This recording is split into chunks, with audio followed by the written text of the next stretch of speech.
Good afternoon, everyone. Welcome to webinar number 4 of this webinar series. We are Indian Society of Bone Marrow Transplant Patient Support Group, webinar series group. I welcome you all the participants and all the panelists. As you're aware, ISBMT through these webinars wants to empower and enable and enrich patient care through adequate decision making, and in order to help them go through a very difficult phase in their treatment plan, which is called a bone marrow transplant. And to help you do that, we have a group of experts which we have brought together in this webinar series.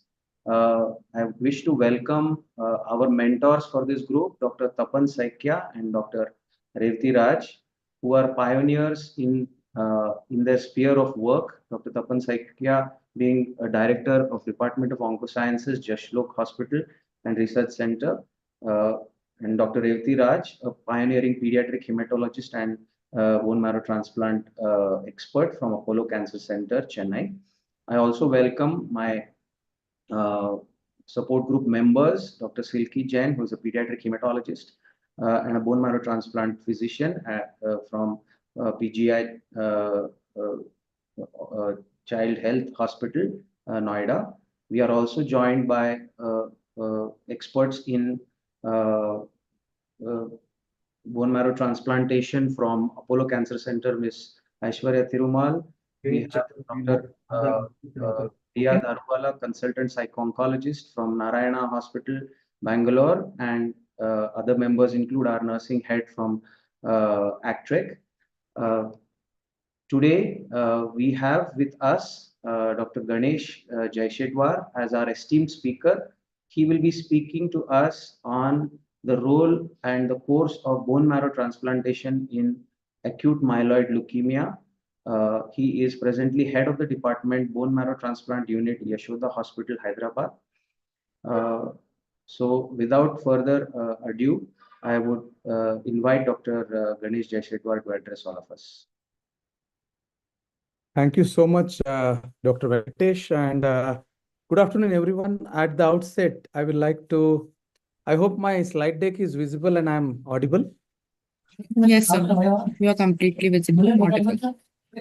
So at the outset, I would like to thank our distinguished Indian Society of Bone Marrow Transplant for this wonderful opportunity. This is first of its kind, my exposure and my opportunity to speak about the subject close to us as a blood cancer and bone marrow transplant specialist, and discussing about the role of bone marrow transplant in a blood cancer called as AML.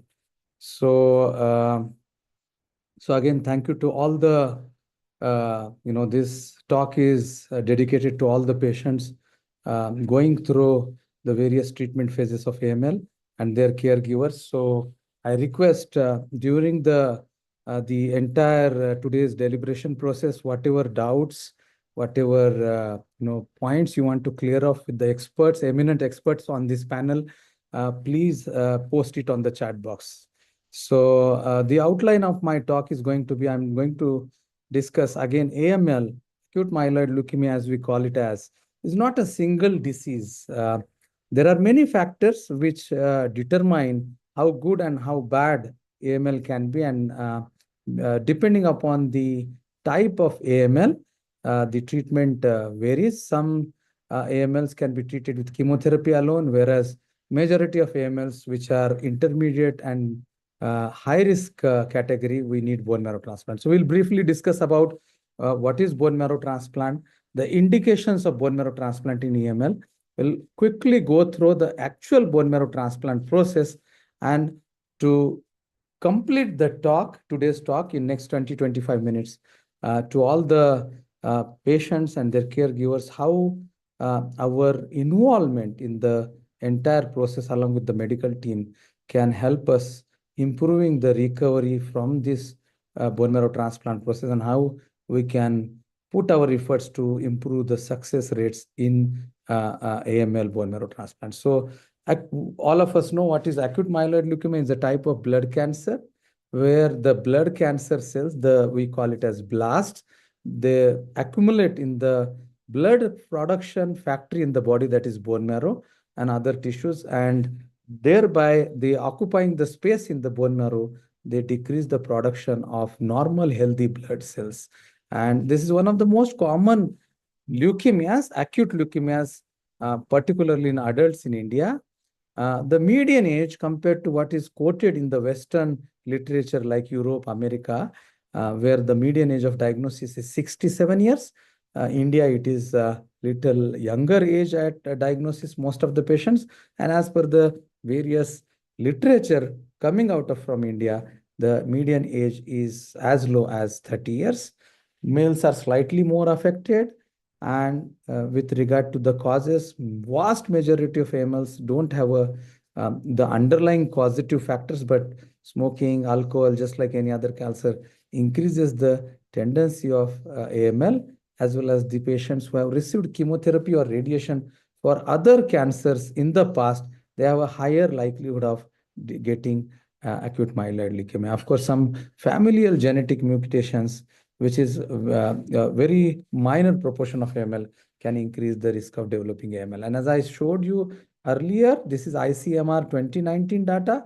You can see in India, the median age at diagnosis of AML is 30 years, so more younger patients. So these are the AML survival curves. So for the simplicity of understanding, I'll just like to share that the curves show the percentage of patients surviving over year on year. You can see here up to 10 years, you can see the number of patients surviving roughly 50% in the current era, whereas in the past, and you can see decade by decade, there is significant improvement in the outcome of AML patients, particularly in the younger age, whereas the right side curve is survival curves in the patients above the age of 60 years. Of course, as the higher the age, the outcomes are not as promising as the outcomes in younger patients. And you can see the maximum dropping of these curves happen in first 2 years. So the chances of disease coming back is maximum in 2 years. And over a period of time, the curves plateaus. That means the patients after the age 5 years, the chances of disease coming back goes down. And thereby, in cancer sciences, the cure from acute myeloid leukemia is synonymous with the survival of 5 years without the disease coming back. So, for the simplicity of understanding, a lot of patients keep on asking us, first phase of chemotherapy, bone marrow transplant, immediate transplant discharge, 1 year post-transplant. So 5 years survival without disease coming back is labeled as cure in blood cancer sciences. Now, as I mentioned you earlier, AML is not a single disease. It can be subcategorized into low, intermediate, high risk AML depending upon the various risk factors. I will discuss that in next slides. Again, AML can be primary when the disease has no previous history of any chemotherapy, radiotherapy for various other cancers and disorders. And it is called as secondary or treatment related when the patient has history of receiving chemotherapy or radiotherapy for various other cancers in the past. And most important categorization of AML is, a lot of patients are, keen on knowing the type of AML. I mean, type is not just AML M1, M2, M4, M5, but the most important distinction is AML M3 versus non-M3, because M3, also called as acute promyelocytic leukemia, has an excellent prognosis and is completely treated differently without chemotherapy, with certain drugs like arsenic trioxide and all-trans retinoic acid. But barring M3, all other AMLs are categorized into low, intermediate, high risk group depending upon the genetic features associated with AML. And you can see here the chart, good risk group, which is 20%, intermediate risk group, which is 60%, and bad risk or unfavorable risk group is 20%. So depending upon the genetic changes in the cancer cells, we can devise this risk stratification in AML in good, intermediate, and bad. Again, the common question across the patients and their family members is genetic means they have a thinking that this disease has run in family. So genetic is not the family history of the same disease being running in the family. Genetics is the genetic abnormalities in the DNA or chromosomes in the cancer cells that can be variable, and that decides the risk group of AML. And why this distinction is important, you can see in the curves posted down, the favorable risk group, the black curves, you can see the cure rate is almost at 10 years is more than 50%. And the red curve, adverse risk group, you can see at 5 years or 10 years, less than 10% of them, less than 5% of them continue to do well. Whereas intermediate risk group, again, not as good as favorable risk group, but they are intermediate in their outcomes between good and bad risk group. So because of these survival differences, we need to know the risk category of AML depending upon the patient's genetic profile related to that particular cancer. So simplified classification, the good risk group are usually sensitive to chemotherapy, and there are various genetic features. So core binding factor leukemias, leukemias with AML with NPM1 and SEPA mutation. I'm sorry to put this, little complex terminology here, but this is how we divide AML into different risk groups. And the bad risk group and intermediate risk groups are usually high risk AML. Many of them are chemo-resistant, and allogenic bone marrow transplant is the mainstay of treatment for curing them. So again, with regard to AML treatment, there are two phases. The first phase is remission induction with a standard chemotherapy called as 3+7. And in some old patients or patients with comorbidities or patients with active infections, who are not able to take high dose chemotherapy like 3+7 chemotherapy, nowadays various other targeted drugs as well as newer non-intensive chemotherapies like azacitidine venetoclax combination you might be aware of. The first phase of treatment is called as remission induction, and this is given to decrease the number of cancer cells in the body so that the bone marrow, which is the factory of blood cell production, starts producing healthy, normal blood cells like red blood cells, white blood cells, and platelet. And many a times this also is helpful in eliminating or eradicating the cancer cells or leukemia cells. But after the remission induction, we need something called as post-remission therapy. So this is either chemotherapy or bone marrow transplant to destroy or eradicate the remaining micro tumor or cancer cells in the body, and thereby decreasing the chances of the cancer coming back.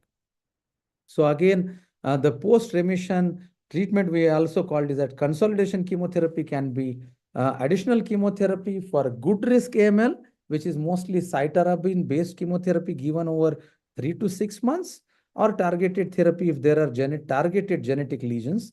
Autologous transplant used to be used in AML intermediate risk group, but nowadays the outcome of allogenic transplant is the most superior for improving the long-term cure of this intermediate and high-risk AML. So most of the times, blood stem cells from a healthy HLA, various degrees of HLA gene-matched donor is the treatment for most intermediate and high-risk AML. So again, at diagnosis, we give chemotherapy and then post-remission therapy depending upon the genetic profile as well as the response to first chemotherapy. The second post-remission or consolidation chemotherapy is decided. So again, if you look at the various transplant, allogenic bone marrow transplant indications for various diseases, you see the top curve, the blue curve is AML, and you see compared to other blood cancers, other leukemia, lymphoma, and myeloma, AML remains the highest disease for which allogenic bone marrow transplant is done in India as well as across the globe. And not only that, the outcome of acute myeloid leukemia with bone marrow transplant, this is the international registry data. You can see year on year, the outcomes of allogenic bone marrow transplant is significantly improving. You can see the uppermost dotted blue curve is the recent decade of 2016 to 2019-20. So there are various reasons for such improved outcomes, better understanding of the disease, better risk stratification of the disease, newer drugs, better transplant processes, and better bone marrow transplant outcomes. So changing gears further, what is bone marrow transplant? It is a unique procedure known to cure blood cancers like AML, immune disorders, and various other blood disorders. And this kind of bone marrow transplant has been existent over last 65 years, since 1956. And till date, across the world, more than 10 lakh patients have been treated with bone marrow transplant and have been benefited with bone marrow transplant. So again, there are different types of transplant. Autologous, when patients' own stem cells are used, this is used mostly, autologous transplant is used for mostly disease conditions like lymphoma, myeloma. Allogenic transplant again can be of three types: matched family donor, HLA gene matched international donor, or HLA half matched family donors. So common misconceptions about bone marrow transplant: many of the patients and their family members are scared. They feel bone marrow transplant is a surgery like kidney or liver transplant. It is a simple stem cell transfusion like blood transfusion, but it comes with a lot of intricacies, and that's why you need a dedicated bone marrow transplant specialist and a transplant unit. Blood group matching is not absolutely mandatory for bone marrow transplant. What is important is HLA gene matching, even if not full. Half match sometimes we use, and many donors are scared to come forward to donate the stem cells, thinking that we are going to extract bone marrow from their body, and which poses certain risk on them, which is a myth. The stem cell apheresis is just like platelet apheresis, particularly for blood cancer AML, and the donor can resume their work, their job immediately after the stem cell donation. It's a simple procedure. And the most important uh, for all the patients, bone marrow transplant is the last step with dismal outcomes is a myth. In fact, the fact is bone marrow transplant is the only curative treatment for majority of AML, with cure rates as high as 80% in many cases. So like the famous saying, eyes are useless when the mind is blind, this is important to understand. And just like various indications, as I mentioned, AML is the highest indication for allogenic bone marrow transplant across the world. And this is a recent paper published in the Journal of Clinical Oncology, a world famous journal. You can see this forest plot. Bone marrow transplant improves the outcome of all risk categories of AML by reducing the relapse or disease recurrence risk. So we need to think differently. Now, switching gear further, why do we do bone marrow transplant? So in bone marrow, by doing bone marrow transplant, before transplant, we administered a high dose chemotherapy or chemotherapy plus radiotherapy. By increasing the dose of this chemotherapy, we try to kill the maximum cancer out of the patient's body. And also after bone marrow transplant, the stem cells from the donor, they keep on continuing the attacking the cancer cells, AML cancer cells in the patient body. This effect is called as graft versus leukemia effect, thereby decreasing the chances of disease recurrence. And also to restore normal healthy hematopoiesis of donor origin and replace the defective genes. This is the logic. And because we destroy the bone marrow transplant completely, the bone marrow completely of the patient who is undergoing allogenic bone marrow transplant, we need to confirm the fitness of the patient who is undergoing bone marrow transplant by checking their various organs like kidney, heart, liver, lungs. So this is a checklist of, also we ensure that the patient is free of active infections at the time of transplant. So as I mentioned you earlier, the purpose of bone marrow transplant is to achieve the highest chemotherapy or chemotherapy plus radiotherapy, thereby decreasing the maximum amount of cancer cells from the body. By doing this, when the bone marrow is destroyed, the blood production factor is destroyed, the patient ends up with absolutely very low counts of WBCs, platelets, and hemoglobin, and that's why they need to be cared in a bone marrow transplant unit where we maintain absolute sterile environment to protect them from infections, and we take all these precautions to take care of such immunocompromised, delicate patients during their transplant process. So the bone marrow transplant process, 3 phases: the conditioning chemotherapy. This is given to eliminate diseased bone marrow, as well as the chemotherapy also suppresses immunity of the patient, thereby preventing the rejection of donor stem cells. It is usually given over 6 to 7 days, and simultaneously the donor gets GCSF, growth factor injections, because the stem cells are normally residing in the bone marrow. To mobilize the stem cells from the bone marrow to blood, we give this GCSF. And so the goal of conditioning regimen is to kill the maximum cancer and also to immunosuppress the patients to prevent the rejection of the donor stem cells. And the third effect, to create a stem cell space in the bone marrow so that the donor stem cells grow normal blood system of donor origin in the bone marrow. So, depending upon the intensity, the conditioning can be categorized into myeloablative, reduced intensity conditioning, and non-myeloablative conditioning. Of course, there are various factors: age, patient comorbidities, disease status, with which the blood cancer bone marrow transplant specialist will devise a particular conditioning chemotherapy.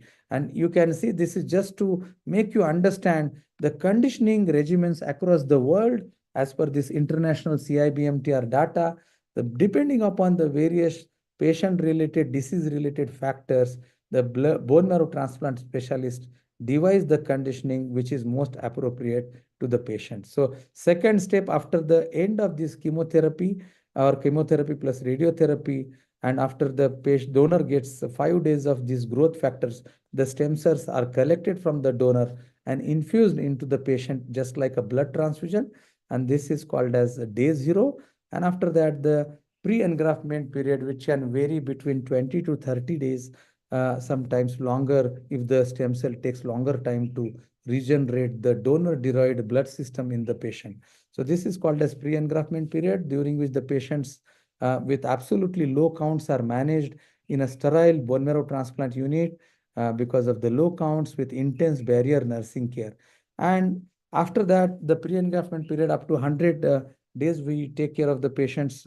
We recommend patients to stay nearby the hospital in case of any complications, so that the patient can attend the bone marrow transplant unit and the bone marrow transplant specialist in earliest possible time. And the post-engraftment period is from 6 months, 1 year, up to 5 years, wherein we periodically follow up these patients, because the patients, even if the blood counts become normal, but as you can see from this curve, the lower curve, at day 30, you see the orange and the various dotted lines, whereas the green and the purple line is the lymphocytes, T lymphocytes, B lymphocytes, which take longer time to recover, ranging from 100 days to up to 1 year. So the patient's immunity takes time to recover, and at this point of time, patients are at various risk of various opportunistic infections because of delayed immune recovery.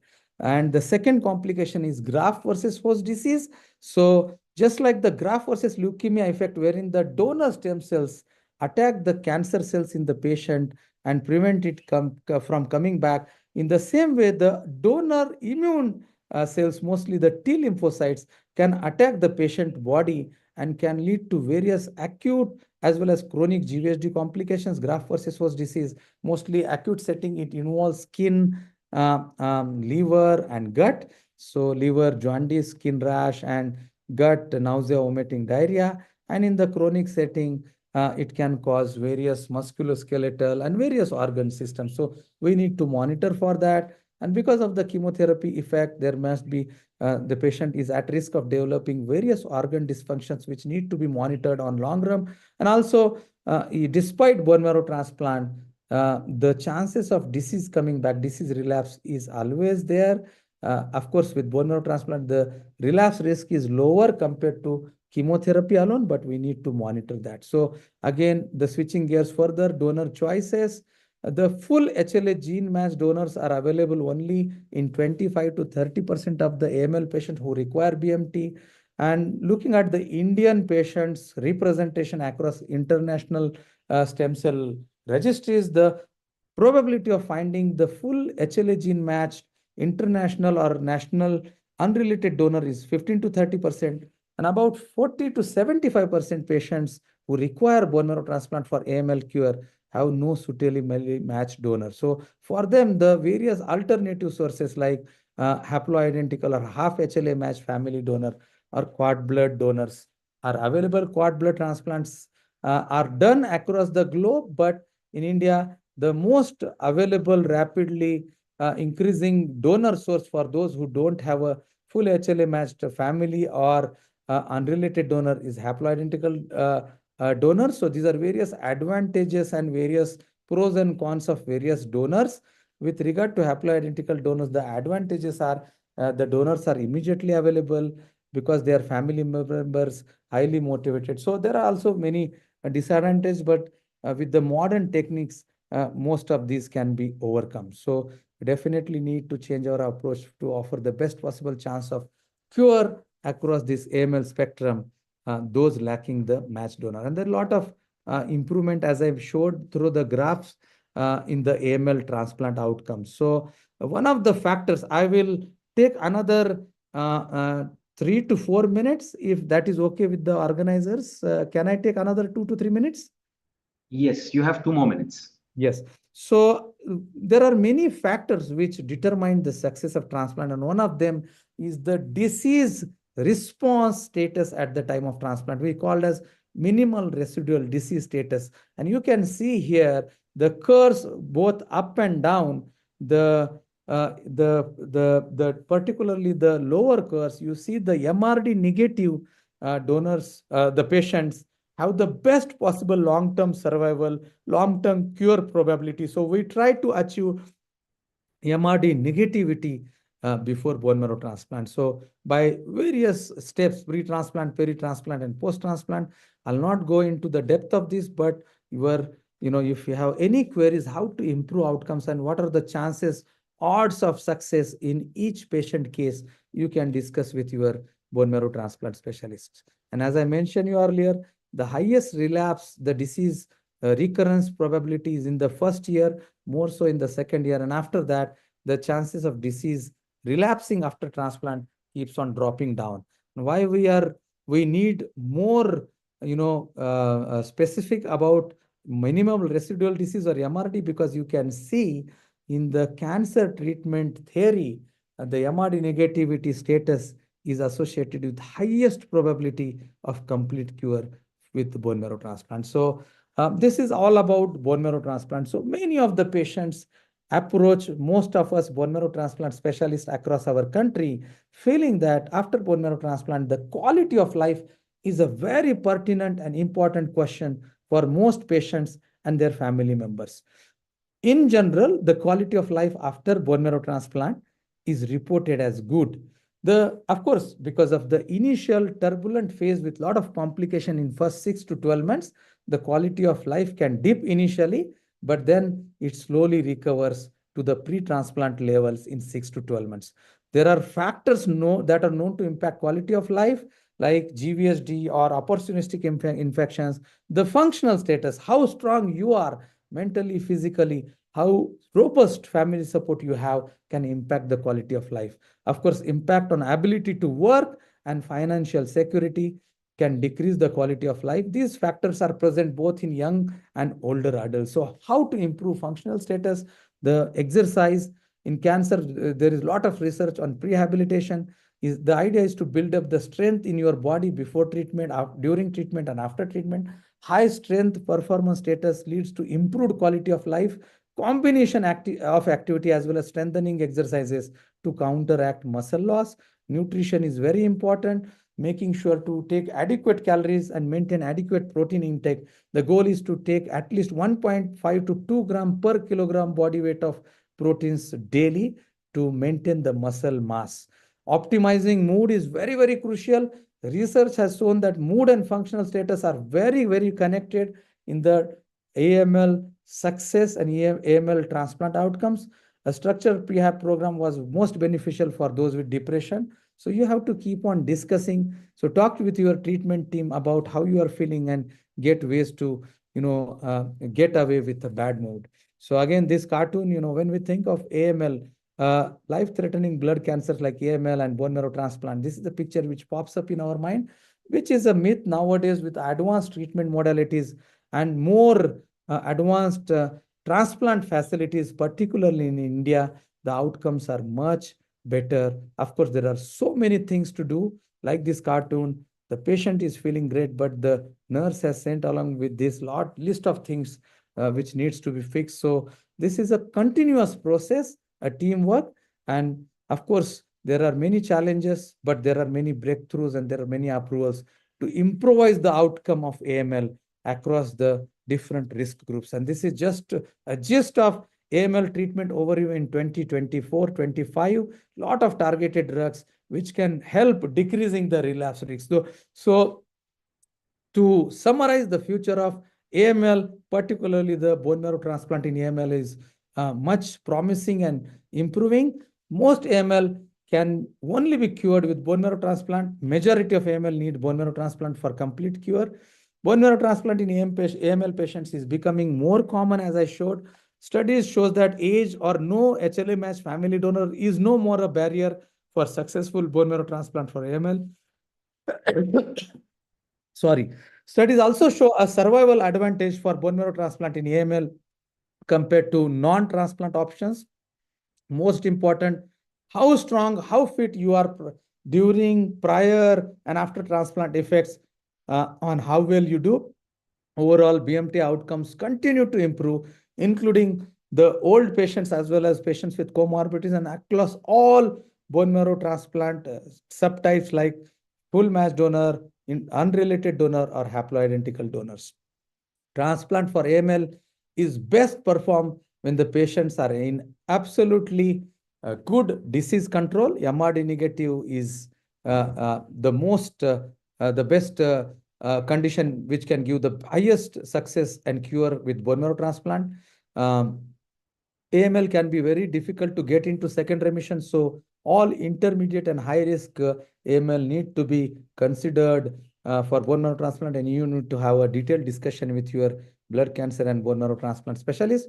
Transplant for AML leads to longer survival rates compared to no transplant, and for many patients, the only chance for complete cure. So with that, I will sincerely thank to all my ISBMT team, my mentors, and to all our loved patients because of who always inspires us and gives us the motivation to discuss all pertinent issues in our joint journey together. So thank you so much for your kind attention.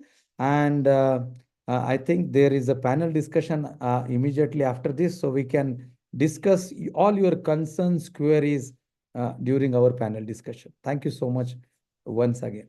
Thank you so much, Dr. Ganesh Jaishetwar. It was a very important and very vast topic, and you have brought much clarity, I'm sure, for all the patients, all the listeners, all the participants across both Zoom platform and YouTube about various aspects of AML, its management, and particularly emphasizing the curative role of bone marrow transplantation. In the interest of time, I must move on to help bring more clarity to this topic, and I am very happy to welcome the panelists and the moderator for today's panel discussion, which will take place to answer many common queries. And I welcome Mr. Gaurav Tandon, our moderator today, and the patient support group representative. He's the CEO of the New Normal, a digital marketing agency in Chandigarh. He himself is an AML survivor, and he has achieved cure through a bone marrow transplantation. Uh, uh, to answer, he will be fielding all the questions which are commonly questions which appear in the minds of patients and their family members who undergo treatment for acute myeloid leukemia. And to answer these questions, we have an expert panel today. Can we have the expert panel? Yes.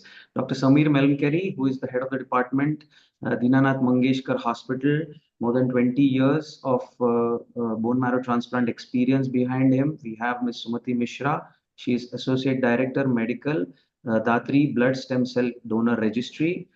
We have Senior Psycho-Oncologist from Max Health and a PhD scholar from IIT Hyderabad, Ms. Hiba Siddiqui, to answer questions for us. So I also welcome Dr. Ganesh Jaishetwar to join the panel after his talk. And we also have with us Dr. Satyam Arora, additional professor, transfusion medicine and apheresis physician from Postgraduate Institute of Child Health, Delhi.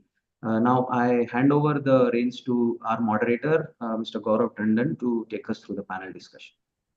Yes, thank you, Dr. Venkatesh, and thank you, Dr. Ganesh, for such an elaborate and easy to understand presentation around AML, which is very critical. And I remember this way back 15 years ago when I had my bone marrow transplant, MUD, and these things were not available. And now we are so lucky to have doctors like you to help patients understand the intricacies of this process. So without wasting time, I'll straight away jump to the Q&A session. And so my first question would be to Dr. Samir. Hello, Dr. Samir. So Dr. Samir, in the entire journey of treatment on AML, at what stage in the journey for a patient would you think is the right time to talk to the patient about the need for a bone marrow transplant? Yeah. So when the patient is diagnosed to have AML, we always risk stratify the patient. We send, various tests to identify what are the changes in the DNA of the tumor cells that have led to the disease. And there are various modalities of tests that are used to, identify these changes. So based on these changes, we decide whether the patient falls into a good risk category or a poor risk category or a intermediate risk category. Now, these results are often not available at the time of diagnosis. They take time for the reports to come in, and sometimes it can take up to 3 weeks for all the results to come in. And so unfortunately, you generally don't have these reports when you are deciding to start the treatment. But all patients initially receive an induction chemotherapy, which can be variable. There are various drugs with various sort of regimens that are used, and you start the treatment. Along the treatment, when the reports start coming in. So once you have the entire battery of tests, we classify the patients as to whether they are good risk, in which case, they are sensitive to chemotherapy alone, and we generally avoid transplant with its attendant risks in these cases, and we prefer to give only 3 more cycles of consolidation chemotherapy, after which we stop the treatment, or we may or we may decide to give a maintenance with a particular tablet. In this category of patients, generally about 70% are going to be cured and about 30% may relapse. So we generally prefer to reserve transplant for relapse in these cases. The second category of patients is the high risk patients, where it's well known that certain mutations are not sensitive to chemotherapy, and the risk of relapse is as high as 70 to 80% in these patients. And therefore, all these patients, as soon as the disease is under control, we advise them to undergo a bone marrow transplant. The third category of patients is the more, where the decision is a little more difficult, because these are the intermediate risk patients. In this category of patients, there is a chance that that chemotherapy itself could cure the disease. But if you can perform a transplant in these patients, the chance of cure is higher. Now, in this, how do we decide which patient should go for chemotherapy and which patient should go for a transplant? So there, in this intermediate risk category, we see how easy we weigh the risk-benefit ratio. Whether you have a completely available, fully matched donor, or a 10 by 10 unrelated donor, in which case we would prefer to go for a transplant. We look at the age of the patient. If the patient is generally under 50 or up to 60 years of under 60 years of age and is fit, we would prefer to go for a transplant. Anybody who's on the older side or who's having comorbidities and the risk of transplant is going to be high, these patients we prefer to, just give the chemotherapy and then at certain time points look for the MRD is what Ganesh was mentioning. It's an important tool that we have in our hands nowadays. If we can identify the MRD and we identify persistent disease, then we would prefer to go for a transplant. If the response is very good and we know, okay, chemotherapy is working well, let's just give the chemo and wait. So that's about the first question. Yeah, so we understand the criticality of timing in the whole process of bone marrow transplant. It shouldn't be too late for the patient. So Correct. what is the ideal time, if you can very briefly outline that? Yeah. So the timing of the transplant is generally we need to get the disease under control. To as you know, so and what MRD means is that with your eyes you can identify up to about 1 blast in 100 cells. When you look at it under the microscope. But we want to achieve a better depth of remission. So with the MRD, you can identify to sometimes one cancer cell in about 1 lakh normal cells. So if you can identify it at that depth and you know that the disease isn't identified even over there, then we know that, okay, this patient has gone into a good steep remission. In that's the best time to do a transplant because that time, your cure rates are going to be the highest. Now, having said that, there is sometimes a situation where you may not be able to achieve the MRD negative state, and sometimes you can get the disease under control. You have to do a transplant. So there, rather than giving continuous cycles of chemotherapy, it may be appropriate to it's a judgment that is decided by the treating doctor. If you don't want to wait too long, if you achieved a reasonably good response, you sometimes we decide to just go ahead with the transplant even with an MRD positive state. But ideally, we would want it to be negative. So typically, sometimes patients achieve this response after one cycle of chemotherapy. Sometimes we may want to wait for about 2 cycles. But by the end of 1 to 2 cycles, we generally take the decision of going for transplant. Awesome. So that would also depend on the availability of the donor. Yes, of Yeah, course. so that leads to my next question, and that would be to Ms. Sumati. And so here, what unfortunately, if we are not able to find a match donor within the family, as Doctor earlier said, Dr. Ganesh, that autologous is not treatment of choice. So in that case, if family match is also not found, how would what would you do then? So Gaurav, like Dr. Ganesh said, that only 25% of patients find a match within their family, right? Which is where a registry like Datri comes in, because we are creating awareness that healthy people can become donors, right? Otherwise, if you think about it, nobody does an HLA report and keeps it with them, and we don't know how to match with each other. You can't go out on the street and start matching. So here, what will happen is that a doctor who's doing a BMT like Dr. Ganesh or Dr. Sameep Melankari would send us the HLA report of the patient. We run that against the database that we have. And when we find a match, we inform the treating doctor that we have a match, either a full match or a 9/10 match. And then they decide on how to proceed.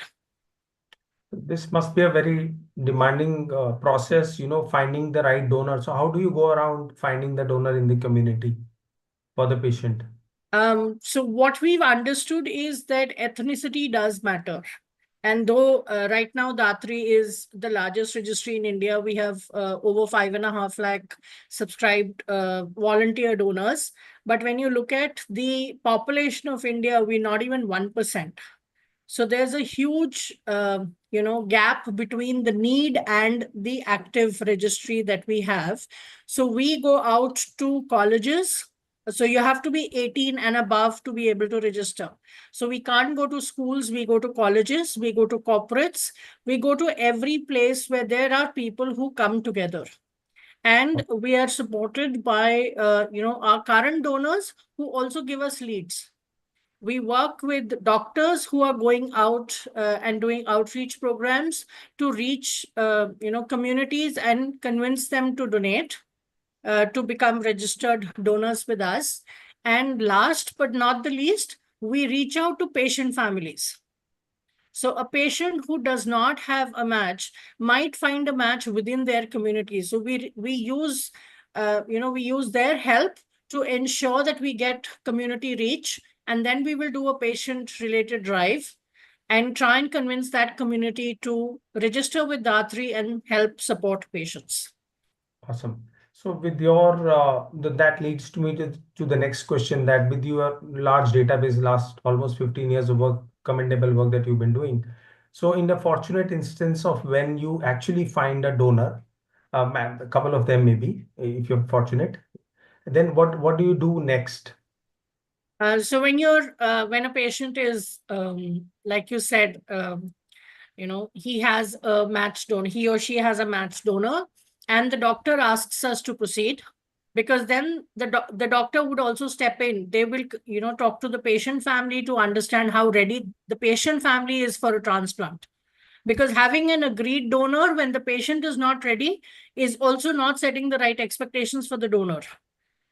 Okay. Yeah. So the donor is doing it out of their own free will. They don't earn anything. They don't get any benefit or a gift for doing this donation. Right. Right.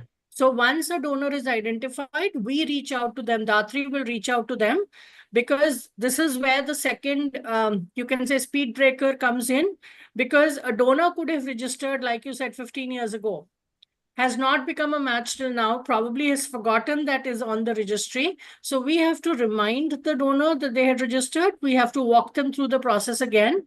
And then we ask them if they are willing to do it right now. What is their current situation? Once the donor agrees, then we go back to the patient doctor and mutually decide a convenient date. Okay. Okay.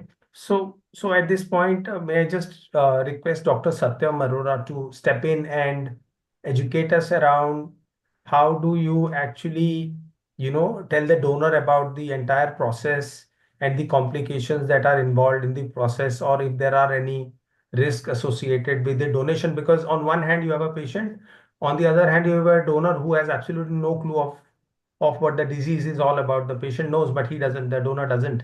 So what is the process around that?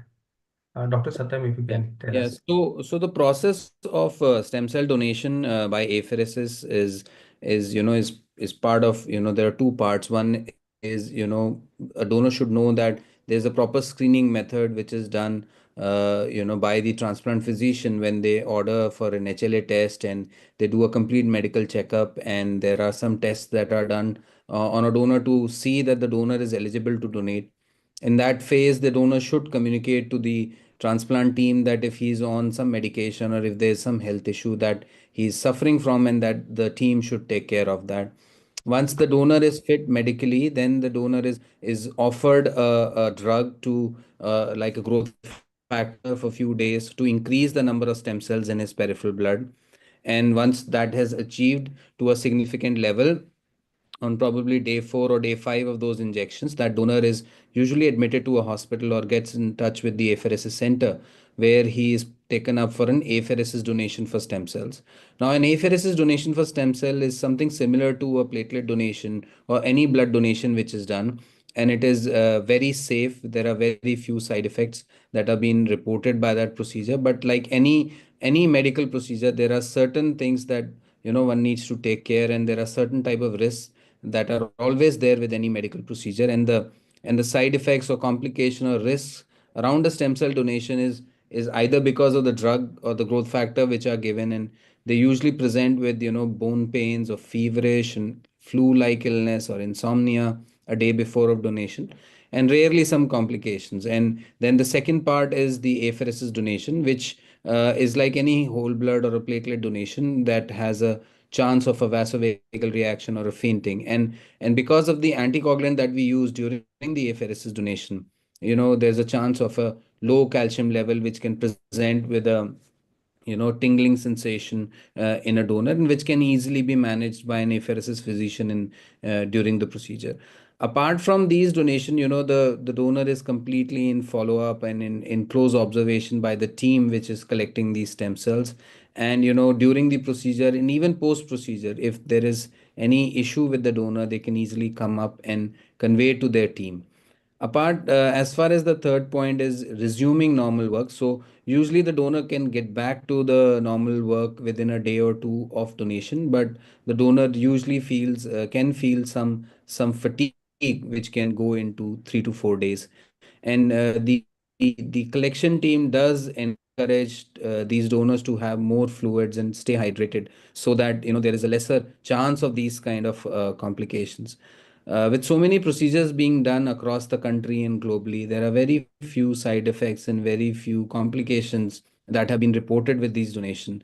And we highly encourage the donors who match for an HLA for a patient that they should, they should come forward and donate these stem cells for these patients.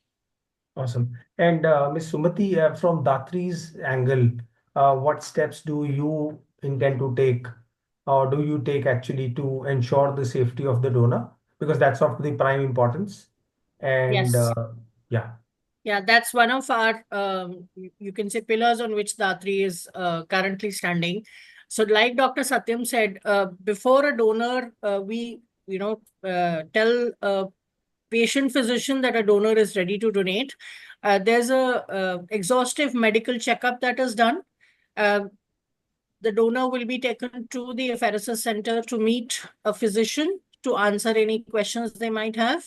We will also take them to the blood bank to check the veins, that they're good enough for the procedure. So all this is done.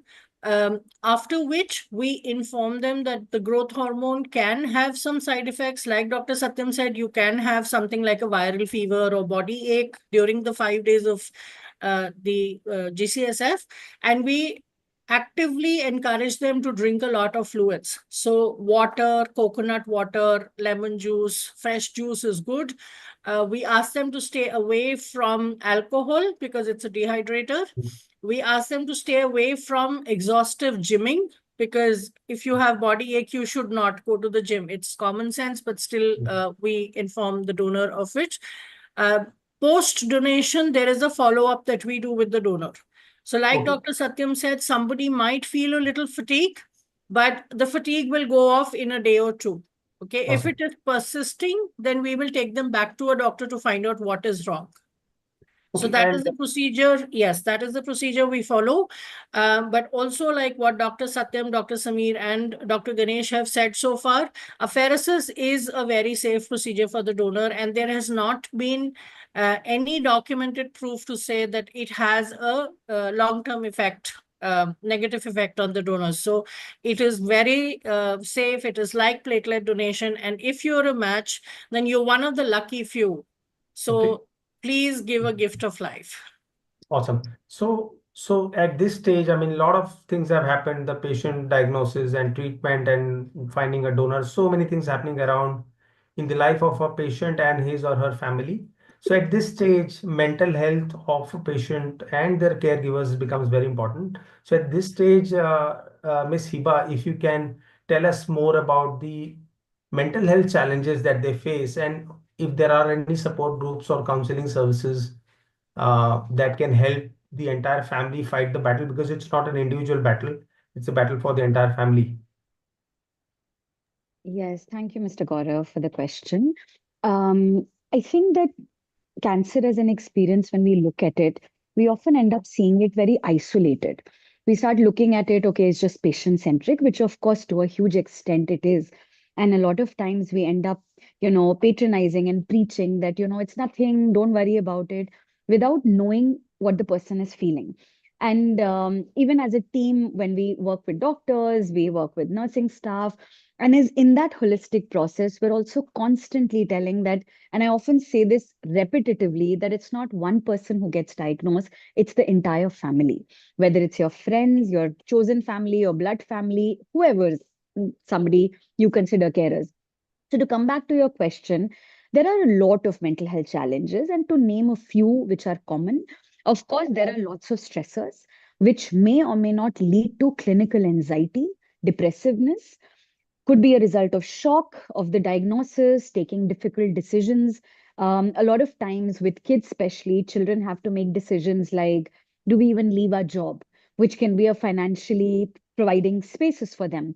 But then if there are two people in the family, it's a nuclear family, you don't know how to really manage and taking care of the child. These are tough, life-changing decisions which are out of the ordinary.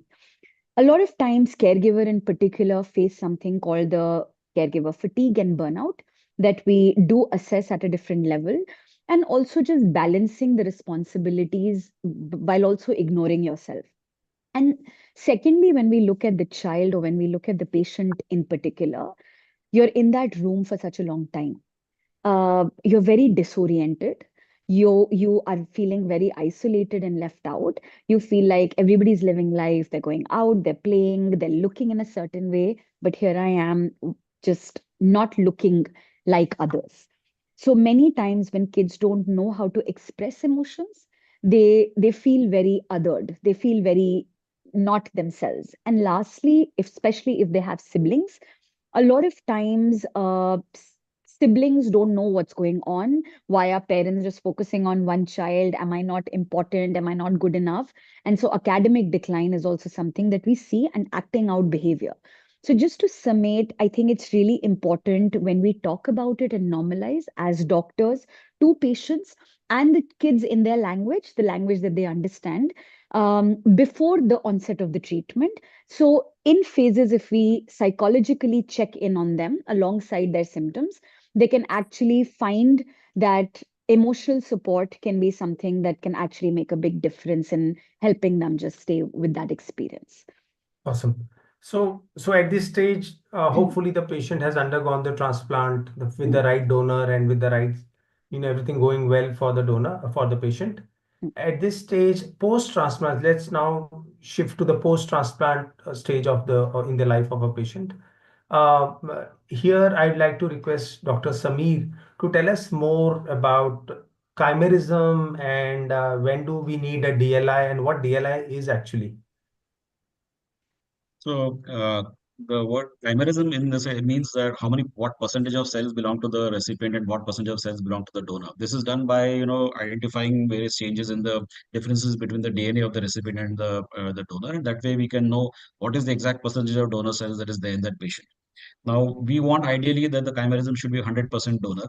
But post-transplant, sometimes, the chimerism can fall and some of the recipient cells can start coming up again. And then there's a risk of, the tumor cells coming back and a relapse happening. So basically, a transplant is almost completely a war between lymphocytes. The patient's lymphocytes versus the donor's lymphocytes. Lymphocytes are the masterminds of the immune system. They are the ones which will identify what is self and what is foreign, and they will direct the other cells. The neutrophils, the monocytes, the eosinophils, etc. They are the ones who will direct these cells to go and attack whatever is not of the same body. So also the other most important function is that they are natural anti-cancer cells. The lymphocytes are always trying to identify trying to identify cancerous cells, and the moment they develop, they try and attack and destroy the cells. So they are the most powerful sort of anti-cancer sort of immunity that the body possesses. Now, so if your chimerism is falling, it indicates that you probably need to give the patient's lymphocytes. I mean, the donor's lymphocytes are lacking. They're not powerful enough to destroy all the host's lymphocytes, and therefore, the simplest thing that you can do is just to increase their numbers. Increase their numbers, and sometimes also do certain interventions, certain drugs to make them more active, excite those lymphocytes. The lymphocytes can't just go and sit quietly and replace the marrow. They have to be aggressive, and they need to attack and kill the recipient cells as well. Otherwise, the disease is going to come back, right? So to do this, if we see that the chimerism is falling down, we try to normalize it again by giving a small aliquot of the donor's lymphocytes, again, just infusing it just like a blood transfusion into the patient. So, depending upon, what the situation is, whether it's a half match transplant or the full match transplant, we decide what dose should be given. Typically it starts off with generally about 10 to the power 5 T lymphocytes per kg of the recipient. That is the dose that we first give. So that would mean sometimes just a little bit of blood being taken from the donor and just diffusing it to the patient. then we wait for 4 to 6 weeks. And 4 to 6 weeks later, we see whether, what the chimerism, whether it has completely converted to donor type or not. If it has, or if you develop GVHD, then you stop there. If you don't have any of these, then you give the second aliquot of DLI 1 log higher, so 10 to the power 6 cells, 4 to 6 weeks later. And that way, we generally give up to about 3 DLIs. If 3 DLIs don't work, then it's not going to work further. So going up to a maximum of 10 to the power 8 cells. And then we see whether that helps in converting the chimerism into Yeah. 100% donor. Great. Awesome. So here in case the donor is in the house, in the home itself, like sibling, that becomes even more manageable. But in the Yeah, case when the donor is not in the family, it's a mud, yeah, as you say. yeah. In that case, Dr. Satyam, what are the impact of DLI, the second infusion, third infusion for the donor, and how do you manage that and the risk associated? So the next question is to Dr. Satyam around the DLI and the impact of that on the donor, especially Uh, in the yeah. Yes, Next, please. so as Dr. Sameer mentioned that it is highly based on the number of cells that the transplant physician is planning to infuse, and in certain conditions, even an apheresis procedure is offered to collect that many amount of cells, and if the dose is less, even that can be collected with a whole blood donation. And at some centers, they also collect these cells and make aliquots and freeze them if they are to be planned to be used in an escalated manner of dose in future. So the step of donation is similar to what is the steps or the procedure for an apheresis donation or for a stem cell donation.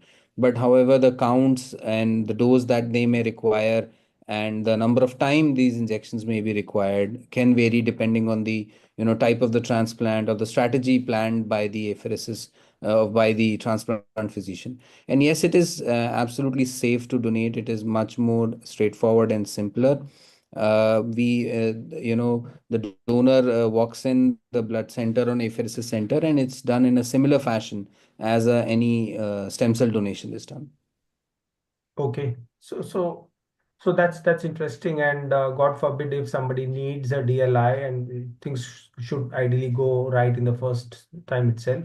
But here at this stage, let me circle back to Dr. Ganesh and ask him that how do you decide between the three transplant options that you had mentioned in your slide, Dr. Ganesh, about whether we should select a sibling donor or a unrelated donor who's not from the family, or a haploidentical, which means half-matched donor.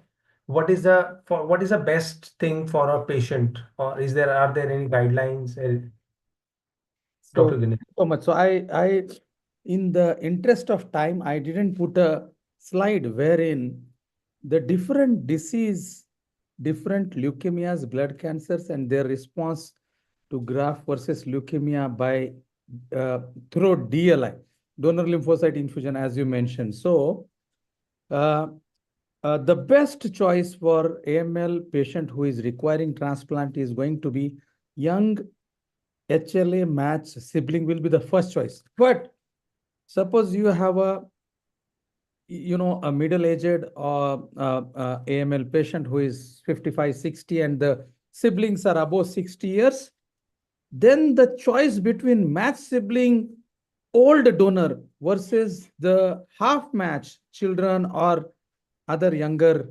family members comes into play. And a lot of research is going on. So under these circumstances, because graft versus leukemia is relatively much active in acute myeloid leukemia, many of the bone marrow transplant specialists will go for a younger healthy half match family donor versus a older HLA gene match sibling who is above the age of say 60 or 55 with comorbidities. That is number one. With regard to the choice, most of the times the patients in the family are curious about when there is no HLA gene matched sibling, younger sibling in the family, and the choice is between the full HLA match mud unrelated donor versus the HLA haploidentical family donor. Of course, there are a lot of factors which will help you choose between two. AML being aggressive blood cancer, leukemia, the particularly high risk AML. For unrelated donor, you should have at least 2 months window to get the unrelated donor product to you if your disease is under control and the unrelated donor is younger, fully HLA matched, then the choice can be unrelated donor. Whereas the outcomes of haploidentical transplant across the globe, including India, are improving year on year. And there is a school of thought across bone marrow transplant specialists for high risk AML with very high risk of relapse or disease recurrence. The haploidentical transplant also can be a preferred choice. In fact, there are many papers for many international AML experts showcasing that haploidentical transplant with various techniques being equal choice as matched sibling transplant. So, of course, the opinion can vary across various bone marrow transplant specialists, but looking at the cost and the time required to get the unrelated donor transplant, the unrelated donor product, many of the times, and if you can see the Indian Society of Bone Marrow Transplant database, the number of haploidentical transplants for AML is rapidly increasing up. And probably for a country like us, haploidentical transplants, particularly for a high-risk leukemia like AML, can be a very vital tool to improve the outcomes of these high-risk AMLs. Yeah, thank you, sir. Gaurav, I have to step in here to remind you that we are running out of time, and I think the next question will probably be the last in the panel discussion. I'm sorry to play spoil sport here, but this is a very vast topic, and we will continue to host more webinars along the way about AML and transplant. So over to you, Gaurav. Yeah, so the final thing is that this entire journey is not going to be a very easy journey, as we all understand, for the patient and for the family, entire family. There are challenges on both the physical front, the patient. And the next question is to Miss Hiba, sorry, is that how do you ensure that while the patient is going through the physical pains like mucositis and hosts of other things, and there is a financial component as well, like the cost is very high for a bone marrow transplant or a stem cell transplant, especially when it is a unrelated bone marrow transplant. So how do you tell this to the family? How do they prepare, and how do they actually arrange the resources, and how do you help them? So Okay, this so I'll question, I'll keep the time in mind and I'll be a bit quick and I'll go back to the yeah, support group question as well because I think it's important for the patient. Just very quickly, I think when we're dealing with financial distress and we call it financial toxicity, that may impact the carers a lot higher, causing them depressiveness and anxiety. So a lot of times it's important starting with the hematologist or whichever doctor in the team they reach first to start having conversations about not just the cost involved in the procedure, but also for the follow up care, the medications, the potential travel, lodging if you're coming from different cities. A lot of times, doctors don't mention that because they fear the patient will be scared and won't come back. And we deal with that in a hospital as well. So, some of the quick steps that you can take, ask the hospital team, the management. Usually, you have financial counselors that guide you through, or coordinators that guide you through payment plans, insurance coverage, and even government schemes and NGO, non-profit organizations that actually help with financial aid. You can reach out to charities like Can Kids India, St. Jude's India as well, and also many Prime Minister and Chief Minister government schemes that are running to support families like this. And of course, planning ahead. So, budgeting an extra. We can't preempt relapse all the time. Patients will not do or not do the treatment just because there's risk. Everyone wants to take care of the concern there and then. And of course, you have families who refuse treatment as well. So you connect to the right resources, insurance agents, policies that are catering to cancer and related concerns. And just to go back to the question you asked earlier about support groups, we have a lot of in-house and hospital-based support groups that most transplant units run. We have a national support group called the BMT Support Foundation, who are catering to people of all ages along with families. And of course, many online WhatsApp run groups where they have doctors or admins of that particular institution to legitimize their existence will also help sort of normalize the experience for many people. Thank you. That's wonderful support. That's really wonderful support in the entire journey. And with this, let me pass it on to Dr. Venkatesh.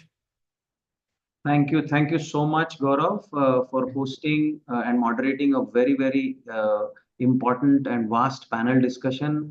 I'm really sorry to everyone that we have overrun our time. I'm sure there are so many other facets of AML management and bone marrow transplant in itself that we will be tackling in the future. Thank all the eminent panelists for sharing their insights, bringing in vast experience, a lot of body of work that has gone in, and it was truly a privilege to be part of this discussion. I thank one and all, and I now would like to conclude by inviting Sumati ma'am to deliver a vote of thanks towards all of you. Thank you. Thank you so much, Dr. Venkatesh. Extremely enlightening session, and thank you, Dr. Ganesh, for breaking it down to a non-medical like me, being able to understand most of what you talked about. When a doctor starts speaking, I generally kind of mentally shut down because I know I will not be able to understand, but this was extremely enlightening and learning for me. Thank you to the panelists who joined in. I would like to also thank the ISBMT panel patient support group who has initiated this kind of a session, not only for doctors, but for other people who are involved in this entire journey, the patients, the caregivers, the families, and other support people who are there. Thank you, Dr. Venkatesh, Dr. Tapan, and Dr. Revati for setting up something like this with the other members of the patient support group of ISBMT. And I'd like to thank our moderator, Gaurav, for keeping us on track, giving us the right questions that we could address quite a few of the concerns and queries that come to mind. And my fellow panelists, Dr. Satyam, Dr. Samir, Dr. Hiba, thank you for your expertise and talking in a language like I mentioned again, non-medical people understanding what is needed, what is being done, and how do they get the best out of all of this. Thank you, everybody, for joining in on the session today, and looking forward to many more.